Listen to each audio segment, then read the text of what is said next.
شروع اللہ کے بابرکت نام سے تمام احباب کی خدمت میں اقبال خورشید کا سلام۔ آج 1 منٹ اسٹوری کی 10ویں ایپیسوڈ میں ہم بات کریں گے ایک ایسے ناول پر جو کتابی صورت میں شائع ہونے سے پہلے ہی ادبی حلقوں کی توجہ کا مرکز بن گیا تھا۔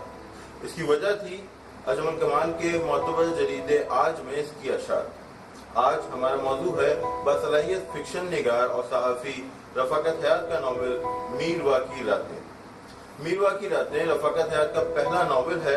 اس سے پہلے ان کا ایک افسانوی مجموعہ شائع ہو چکا ہے۔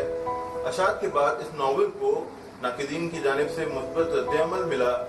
سید کاشف رضا نے اس کی ابتدائی کو یادگار ٹھہرایا اور اس کے بیانیے کو مؤثر قرار دیا۔ انہوں نے شہر نگاری کی بالخصوص تعریف کی۔ رانا محمد آصف اسے ناول کے بجائے ایک طویل کہانی کے روپ میں دیکھتے ہیں۔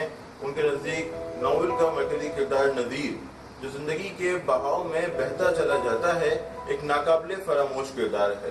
ساتھ ہی ان کے بقول محبت اور جسمانی انس کے فرق کی کشمکش میں مبتلا یہ کردار پوری ایک نسل کی نمائندگی کرتا ہے، اور اسی باعث اسے قصبات تک محدود کرنا درست نہیں۔ میں نے یہ کتاب پڑھی ہے اور یہ قابل تعریف ہے۔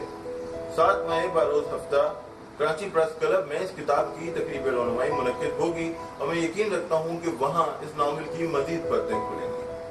میں آپ کے فیڈ بیک کا منتظر رہوں گا۔ اس ویڈیو کو دیکھنے کے لیے آپ سب کا بہت بہت شکریہ۔